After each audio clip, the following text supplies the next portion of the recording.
Pernahkah Anda merasa bahwa dalam sebuah percakapan, Anda kehilangan sebagian dari rasa percaya diri Anda?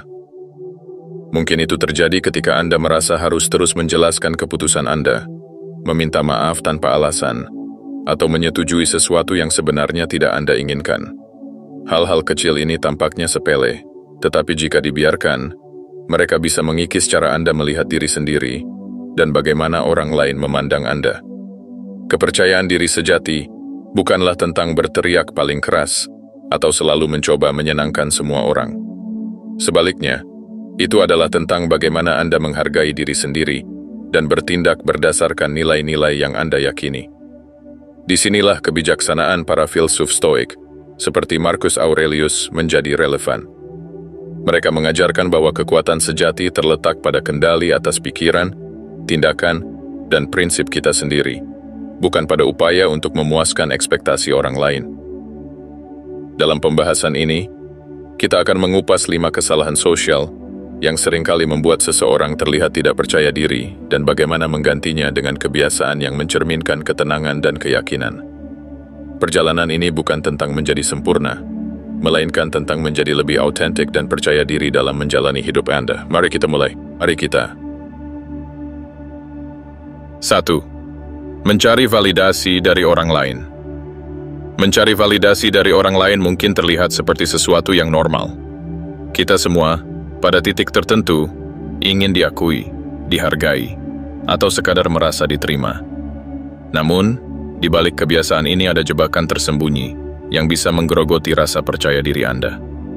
Ketika kita menggantungkan kebahagiaan atau nilai diri pada pendapat orang lain, kita menyerahkan kendali atas diri kita kepada mereka.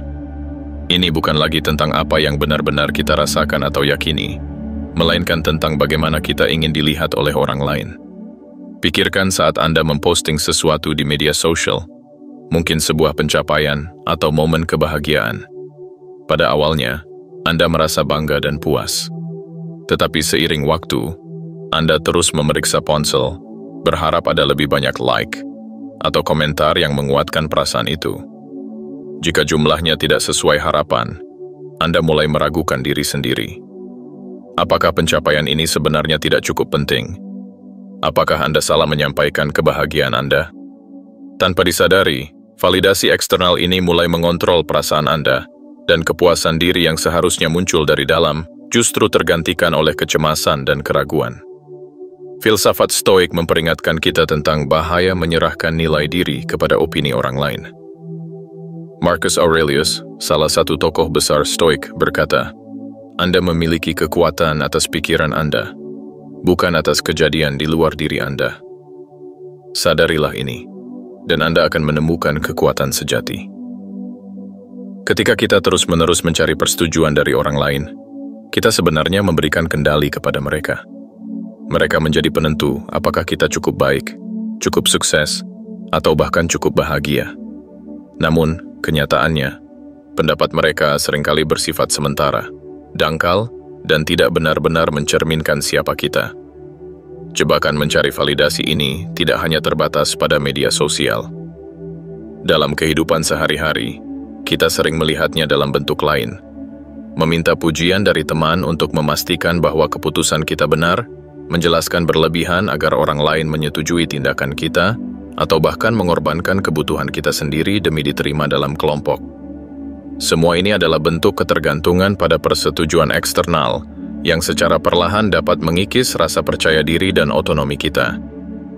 Jadi, bagaimana kita bisa melepaskan diri dari siklus ini? Langkah pertama adalah mengalihkan fokus dari luar ke dalam. Alih-alih mencari pengakuan dari orang lain, mulailah dengan mengenali dan menghargai kualitas yang ada dalam diri Anda. Tanyakan pada diri sendiri, apa yang benar-benar saya kagumi dari diri saya? Mungkin Anda adalah orang yang penuh kasih, pekerja keras, atau selalu siap membantu orang lain. Kualitas-kualitas ini adalah fondasi yang tidak bisa diambil oleh siapapun, bahkan ketika pengakuan dari luar tidak datang. Langkah berikutnya adalah belajar untuk menemukan kepuasan dalam tindakan itu sendiri, bukan dalam hasilnya. Misalnya, jika Anda menyelesaikan proyek yang sulit, Izinkan diri Anda merasa bangga atas usaha dan dedikasi yang Anda curahkan, terlepas dari apakah orang lain mengetahuinya atau tidak. Seperti yang dikatakan Epictetus, kebebasan sejati hanya bisa diraih dengan mengabaikan hal-hal yang berada di luar kendali kita.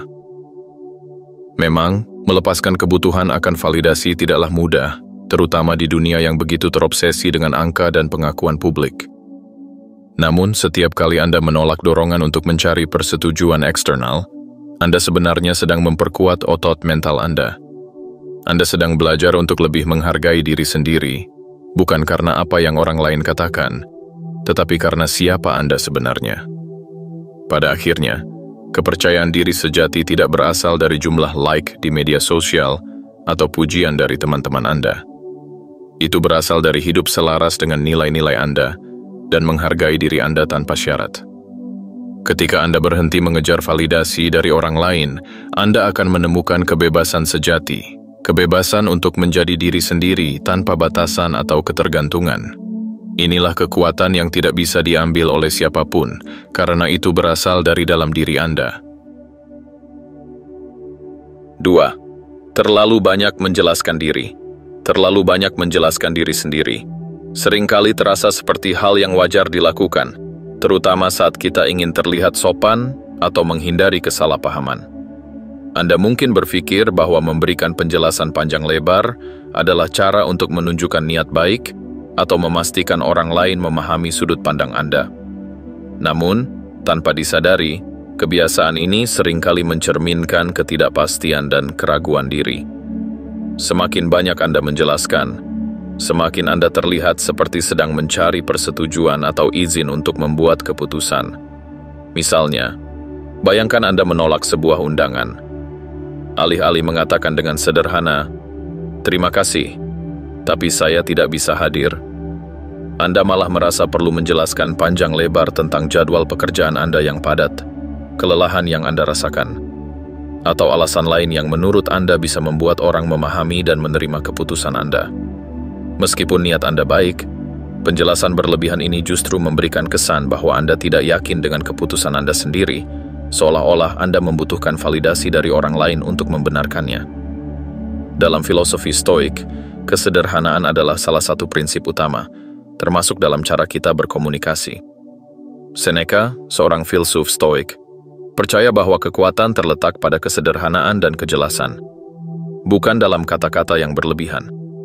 Ketika Anda terlalu banyak menjelaskan, Anda sebenarnya sedang memberikan ruang bagi orang lain untuk mempertanyakan atau bahkan mengkritik keputusan Anda. Ini seperti membuka pintu untuk keraguan yang mungkin tidak pernah ada sebelumnya.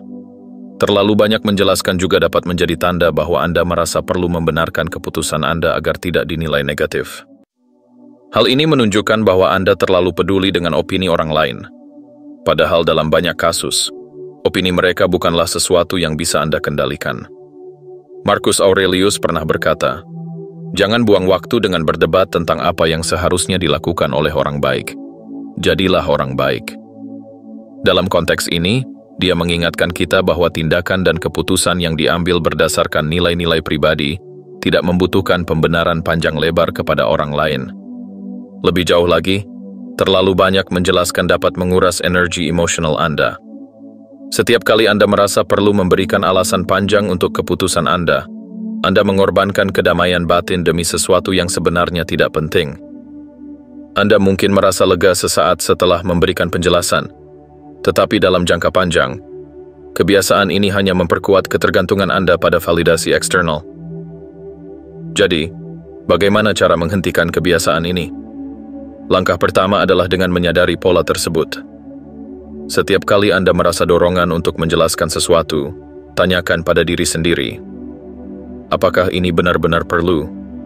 Apakah saya menjelaskan sesuatu yang penting? Atau saya hanya mencoba mencari persetujuan? Jika Anda menyadari bahwa alasan Anda menjelaskan hanyalah untuk meyakinkan orang lain, cobalah menahan diri. Latihlah untuk memberikan jawaban yang singkat namun tegas, seperti, "Terima kasih, saya tidak bisa," atau "Saya sudah memutuskan untuk melakukannya dengan cara ini." Langkah kedua adalah membangun kepercayaan pada keputusan Anda sendiri. Ingatlah bahwa keputusan yang diambil berdasarkan nilai-nilai Anda tidak memerlukan persetujuan dari siapapun. Keputusan itu sudah valid karena berasal dari Anda, bukan dari apa yang orang lain pikirkan. Latih diri Anda untuk berdamai dengan kemungkinan bahwa tidak semua orang akan setuju atau memahami pilihan Anda. Terlalu banyak menjelaskan bukan hanya tentang komunikasi, itu juga mencerminkan hubungan Anda dengan diri sendiri. Ketika Anda merasa cukup dengan keputusan Anda tidak akan merasa perlu memberikan alasan panjang lebar kepada orang lain. Ini bukan tentang menjadi dingin atau acuh tak acuh, tetapi tentang menjaga kedamaian batin Anda dan tidak membuang energi untuk sesuatu yang tidak perlu. Dengan melatih kesederhanaan dalam komunikasi, Anda akan mulai memperhatikan bahwa orang lain lebih menghormati Anda. Mereka akan melihat Anda sebagai seseorang yang tegas, percaya diri, dan tidak mudah goyah oleh opini eksternal. Dan yang terpenting, Anda akan mulai merasa lebih damai dengan diri Anda sendiri, karena Anda tahu bahwa keputusan Anda tidak perlu dijelaskan kepada siapapun, kecuali diri Anda sendiri. Kesederhanaan bukanlah tanda kelemahan, melainkan kekuatan. Ketika Anda berhenti terlalu banyak menjelaskan, Anda sebenarnya sedang memperkuat pijakan Anda di dunia. Anda menunjukkan bahwa Anda adalah seseorang yang yakin dengan nilai-nilai dan keputusan Anda, seseorang yang tidak perlu meyakinkan dunia tentang siapa diri Anda sebenarnya. Itulah esensi dari kepercayaan diri yang sejati. 3. Menghindari kontak mata. Menghindari kontak mata mungkin terlihat seperti tindakan kecil yang tidak berarti, tetapi dampaknya terhadap cara orang lain memandang Anda sangat besar. Kontak mata adalah salah satu bentuk komunikasi nonverbal paling kuat yang dimiliki manusia. Ketika Anda memandang seseorang langsung ke mata, itu memberikan pesan bahwa Anda hadir, percaya diri, dan siap untuk terlibat. Sebaliknya, menghindari kontak mata dapat memberikan kesan bahwa Anda merasa canggung, tidak nyaman, atau bahkan tidak jujur. Bagi banyak orang, menghindari kontak mata terasa seperti cara untuk melindungi diri dari tekanan atau rasa tidak aman. Ketika Anda merasa tidak yakin atau gugup, pandangan Anda cenderung melayang ke bawah, ke dinding, atau ke objek lain di sekitar Anda, seolah-olah mencari perlindungan dari intensitas interaksi. Tetapi kebiasaan ini justru menciptakan jarak emosional. Orang lain mungkin menganggap Anda tidak tertarik, tidak peduli, atau lebih buruk lagi, menyembunyikan sesuatu. Filosofi Stoik mengajarkan kita untuk hidup dengan keberanian dan kehadiran penuh, termasuk dalam interaksi sehari-hari. Marcus Aurelius, salah satu pemikir besar Stoik, pernah berkata, "Jika Anda mencari kebenaran, jangan takut untuk melihatnya secara langsung." Dalam konteks ini, kontak mata adalah simbol dari keberanian untuk hadir secara utuh dan menerima dunia apa adanya. Menghindari kontak mata, sebaliknya, adalah bentuk penarikan diri dari kenyataan dan hubungan manusia yang sebenarnya. Bayangkan situasi ini. Anda berada dalam rapat dan seseorang meminta pendapat Anda. Alih-alih memandang orang itu langsung, Anda menundukkan kepala, mengalihkan pandangan ke meja, atau memandang tangan Anda sendiri saat berbicara. Mungkin Anda merasa itu membantu Anda berpikir lebih jernih, tetapi bagi orang lain, sikap ini terlihat seperti Anda tidak yakin dengan pendapat Anda sendiri. Tanpa disadari, Anda telah mengirimkan pesan yang bertentangan dengan niat Anda, yaitu bahwa Anda tidak percaya diri atau bahkan tidak serius dengan apa yang Anda sampaikan. Kontak mata bukan hanya soal menunjukkan kepercayaan diri kepada orang lain, tetapi juga tentang memperkuat rasa percaya diri Anda sendiri. Ketika Anda berani memandang seseorang langsung, bahkan dalam situasi yang menantang, Anda mengirimkan pesan kepada diri sendiri bahwa Anda memiliki keberanian untuk menghadapi apapun yang ada di depan Anda. Kontak mata adalah cara sederhana, namun sangat efektif untuk mengatakan kepada dunia bahwa Anda hadir, bahwa Anda layak didengar, dan bahwa Anda tidak bersembunyi dari siapa diri Anda sebenarnya. Namun, penting untuk diingat bahwa kontak mata tidak berarti menatap seseorang dengan intensitas yang tidak nyaman. Kontak mata yang sehat adalah tentang menciptakan koneksi, bukan dominasi. Anda tidak perlu menatap tanpa berkedip atau mempertahankan pandangan terlalu lama. Cukup pertahankan kontak mata yang alami dan santai selama beberapa detik, lalu alihkan pandangan Anda dengan lembut sebelum kembali memandang. Untuk mulai membangun kebiasaan ini, Anda bisa melatihnya dalam situasi sehari-hari yang sederhana. Misalnya, saat berbicara dengan teman atau kolega, cobalah untuk mempertahankan kontak mata sedikit lebih lama dari biasanya. Jika ini terasa canggung pada awalnya, itu normal. Seperti keterampilan apapun, kemampuan untuk mempertahankan kontak mata dengan percaya diri membutuhkan latihan dan waktu. Menghindari kontak mata seringkali merupakan refleksi dari rasa tidak nyaman dengan diri sendiri. Tetapi semakin Anda melatih kebiasaan ini, semakin Anda akan merasa nyaman dengan kehadiran Anda sendiri. Anda akan mulai melihat bahwa kontak mata bukan hanya tentang hubungan dengan orang lain, tetapi juga tentang hubungan Anda dengan diri sendiri. Ketika Anda berani melihat orang lain secara langsung, Anda juga sedang memperkuat hubungan dengan rasa percaya diri Anda. Dalam filosofi Stoik, kontak mata bisa dianggap sebagai bentuk latihan keberanian yang sederhana namun mendalam. Ini adalah pengingat bahwa Anda memiliki kendali atas cara Anda menghadapi dunia, meskipun Anda tidak bisa mengendalikan bagaimana dunia bereaksi terhadap Anda. Dengan memilih untuk tidak menghindar, Anda mengklaim ruang Anda di dunia ini dengan percaya diri dan keberanian. Jadi, lain kali Anda merasa ingin mengalihkan pandangan, ambillah napas dalam-dalam dan cobalah untuk tetap hadir dalam momen itu. Ingat bahwa kontak mata adalah bentuk keberanian yang sederhana, tetapi sangat bermakna. Ini adalah cara untuk menunjukkan bahwa Anda hadir, terhubung, dan tidak takut untuk dilihat apa adanya. Dengan melatih kebiasaan ini, Anda tidak hanya akan terlihat lebih percaya diri di mata orang lain, tetapi juga akan mulai merasakan kekuatan dan keberanian yang lebih besar dalam diri Anda sendiri. 4. Terlalu sering meminta maaf. Meminta maaf adalah tindakan yang penuh kebaikan dan menunjukkan tanggung jawab. Namun, ketika maaf diucapkan terlalu sering dan tanpa alasan yang jelas, kata itu kehilangan maknanya. Lebih dari itu, kebiasaan meminta maaf secara berlebihan dapat secara perlahan mengikis rasa percaya diri Anda.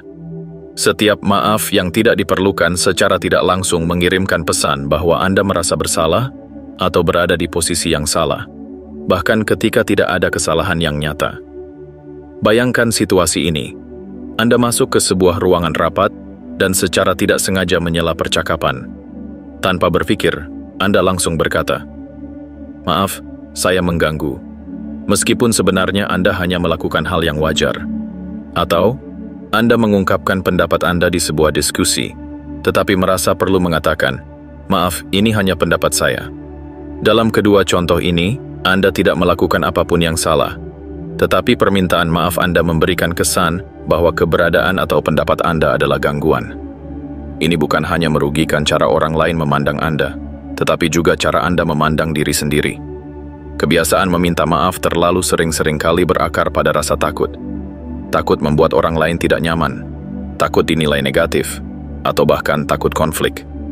Namun, apa yang tampak seperti upaya untuk menjaga hubungan, seringkali justru menciptakan kesan bahwa Anda tidak yakin pada diri sendiri. Dalam filosofi Stoik, Marcus Aurelius mengingatkan bahwa jika Anda terganggu oleh sesuatu dari luar, bukan hal itu yang mengganggu Anda, tetapi penilaian Anda terhadapnya. Dengan kata lain, seringkali, rasa bersalah yang kita rasakan tidak didasarkan pada kenyataan, tetapi pada persepsi kita sendiri yang berlebihan. Permintaan maaf yang terlalu sering juga dapat mengalihkan perhatian dari hal-hal yang benar-benar penting. Ketika Anda terus-menerus meminta maaf, Anda membuat orang lain fokus pada kesalahan kecil, bahkan jika mereka tidak memperhatikannya sebelumnya. Misalnya, jika Anda terlambat beberapa menit ke sebuah pertemuan, dan Anda membuka dengan, "Maaf, saya terlambat, lalu jalanan macet, saya tidak bisa menemukan tempat parkir." Anda malah menyoroti hal-hal yang mungkin tidak terlalu diperhatikan oleh orang lain. Sebaliknya, Anda bisa mengatakan, "Terima kasih telah menunggu," yang jauh lebih positif dan menunjukkan apresiasi, bukan rasa bersalah. Filosofi Stoik mengajarkan pentingnya mengambil tanggung jawab tanpa membiarkan rasa bersalah membebani Anda. Meminta maaf seharusnya dilakukan dengan tujuan yang jelas dan bermakna, bukan sebagai kebiasaan yang tidak dipikirkan. Seneca menekankan pentingnya keseimbangan dalam bertindak, termasuk dalam bahasa yang kita gunakan. Ketika Anda meminta maaf hanya karena kebiasaan, Anda sebenarnya sedang menyerahkan kekuatan Anda kepada orang lain, seolah-olah Anda memohon pengampunan untuk sesuatu yang tidak memerlukan permohonan sama sekali. Untuk mengatasi kebiasaan ini, langkah pertama adalah kesadaran.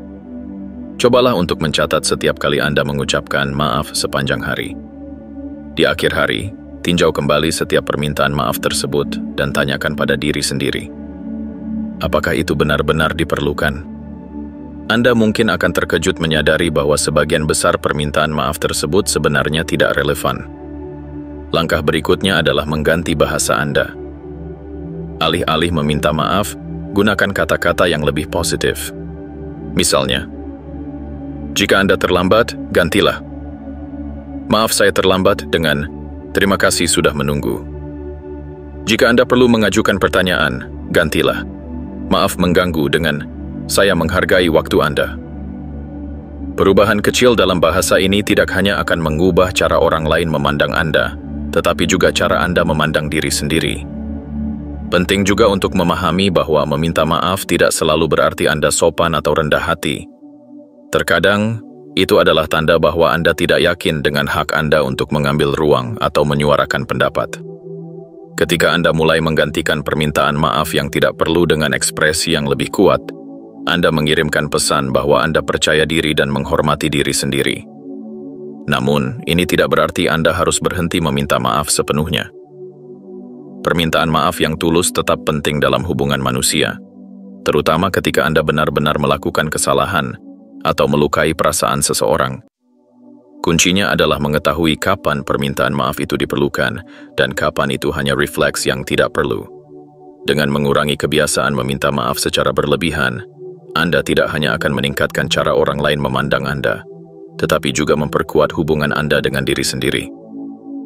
Anda akan mulai merasa lebih nyaman mengambil ruang, mengungkapkan pendapat, dan menjalani hidup Anda tanpa terus-menerus merasa perlu meminta izin. Sebagaimana yang diajarkan oleh filsafat Stoik, kepercayaan diri yang sejati berasal dari hidup sesuai dengan nilai-nilai Anda, bukan dari upaya untuk menyenangkan semua orang. Jadi, mulai sekarang, berhentilah meminta maaf untuk hal-hal yang tidak memerlukannya. Simpan permintaan maaf Anda untuk saat-saat di mana itu benar-benar bermakna, dan lihat bagaimana perubahan ini membantu Anda merasa lebih percaya diri, lebih dihormati, dan lebih berdaya dalam hidup Anda. Anda tidak perlu meminta maaf hanya untuk menjadi diri sendiri, karena Anda berhak untuk ada, berbicara, dan bertindak sesuai dengan nilai-nilai Anda tanpa rasa bersalah yang tidak perlu. 5. Berusaha terlalu keras untuk disukai. Berusaha terlalu keras untuk disukai adalah perangkap yang seringkali tidak disadari banyak orang. Dalam upaya untuk mendapatkan penerimaan atau menghindari konflik, kita cenderung menyembunyikan siapa diri kita sebenarnya. Mungkin Anda setuju dengan opini yang tidak sepenuhnya Anda yakini, menerima undangan yang sebenarnya ingin Anda tolak, atau berpura-pura senang padahal hati Anda lelah. Pada awalnya, ini mungkin tampak seperti cara yang bijaksana untuk menjaga hubungan, tetapi dalam jangka panjang, ini bisa membuat Anda kehilangan identitas Anda sendiri. Berusaha untuk disukai semua orang sebenarnya adalah misi yang mustahil.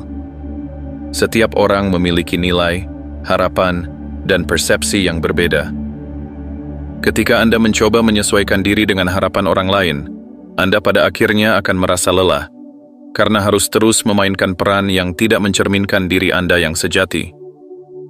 Filosofi Stoik mengajarkan bahwa kebebasan sejati hanya dapat ditemukan dengan hidup sesuai dengan nilai-nilai dan prinsip Anda sendiri, bukan dengan mencoba memenuhi ekspektasi orang lain.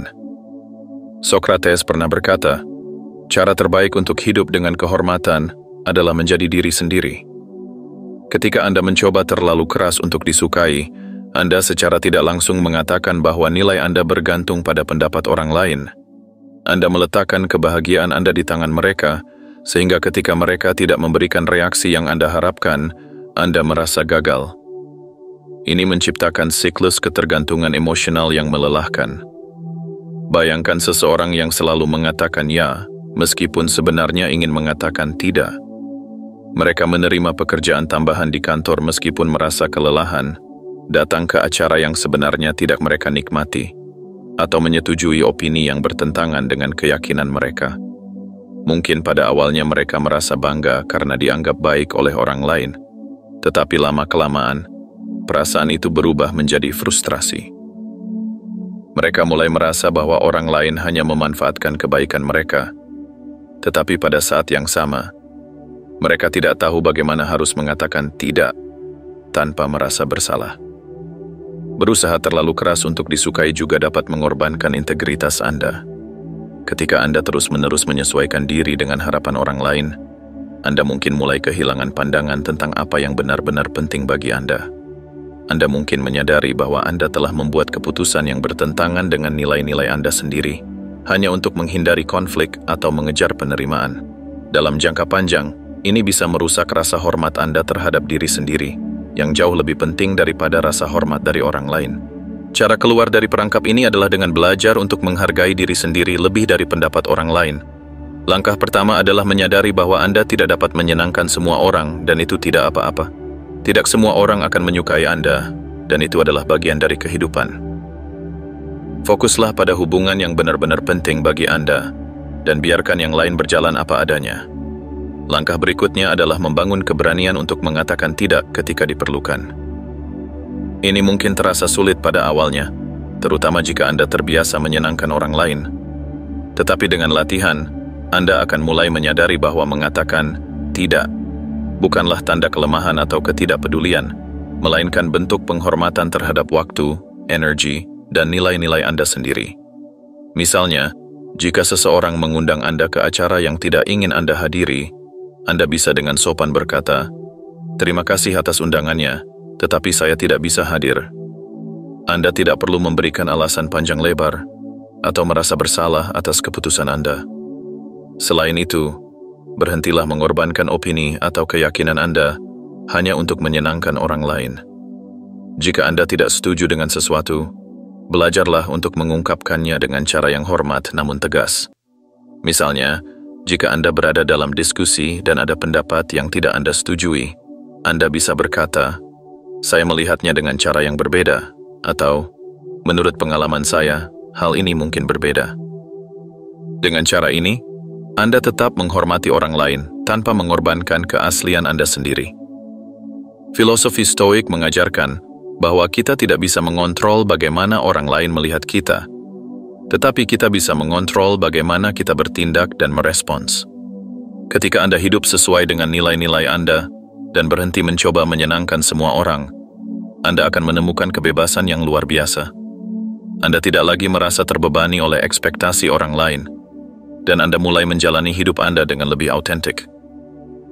Berhenti berusaha terlalu keras untuk disukai bukan berarti menjadi egois atau acuh tak acuh terhadap orang lain. Sebaliknya, itu berarti menghormati diri Anda sendiri dan menjaga keseimbangan antara kebutuhan Anda dan kebutuhan orang lain. Ketika Anda hidup dengan keaslian, Anda akan menemukan bahwa hubungan yang benar-benar berarti akan tetap bertahan, sementara hubungan yang dangkal mungkin akan memudar. Ingatlah bahwa nilai Anda tidak tergantung pada seberapa banyak orang yang menyukai Anda, tetapi pada seberapa setia Anda pada diri sendiri. Beranilah untuk menjadi diri sendiri, meskipun itu berarti ada orang yang tidak menyukai Anda.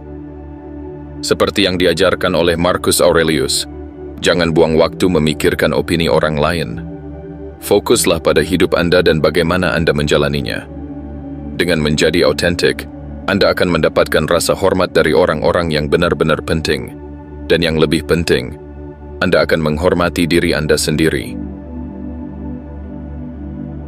Menghindari kebiasaan-kebiasaan seperti mencari validasi, terlalu banyak menjelaskan, menghindari kontak mata, terlalu sering meminta maaf, dan berusaha terlalu keras untuk disukai bukanlah perkara mudah. Kebiasaan ini seringkali terbentuk karena rasa takut akan penolakan, keinginan untuk diterima, atau kurangnya kepercayaan diri. Namun seperti yang diajarkan oleh para filsuf Stoik, Kebebasan sejati hanya dapat ditemukan ketika Anda berhenti menggantungkan nilai diri Anda pada hal-hal di luar kendali Anda. Kunci dari kepercayaan diri sejati terletak pada kesadaran dan keberanian untuk hidup sesuai dengan nilai-nilai Anda. Ketika Anda berhenti mengejar persetujuan dari orang lain dan mulai menghormati diri sendiri, Anda tidak hanya akan merasa lebih damai, tetapi juga akan mendapatkan rasa hormat dari orang-orang di sekitar Anda. Ingatlah, menjadi autentik tidak berarti semua orang akan menyukai Anda, tetapi itu berarti Anda menjalani hidup dengan kejujuran dan integritas. Jadilah versi terbaik dari diri Anda dengan memilih untuk hadir sepenuhnya dalam setiap interaksi. Percaya pada keputusan Anda, dan menghargai diri Anda tanpa syarat. Dunia tidak membutuhkan Anda untuk menjadi sempurna, tetapi membutuhkan Anda untuk menjadi nyata. Seperti yang dikatakan Marcus Aurelius, jangan buang waktu memikirkan apa yang tidak dapat Anda kendalikan. Fokuslah pada apa yang ada dalam kendali Anda. Semakin Anda hidup sesuai dengan jati diri Anda, semakin kuat kepercayaan diri Anda, dan semakin bermakna hubungan Anda dengan orang lain. Ingatlah, kepercayaan diri sejati berasal dari dalam diri Anda, bukan dari opini orang lain. Mulailah langkah kecil hari ini, karena setiap perubahan kecil membawa Anda lebih dekat pada kehidupan yang penuh kepercayaan diri, keaslian, dan kedamaian batin. Anda pantas untuk dihormati, Anda pantas untuk didengar, dan yang paling penting, Anda pantas untuk menjalani hidup Anda tanpa rasa takut atau keraguan. Teruslah melangkah dengan percaya diri, dan jadilah inspirasi bagi orang lain. Anda tidak perlu menjadi orang lain, cukup jadilah diri sendiri, dan itu sudah lebih dari cukup.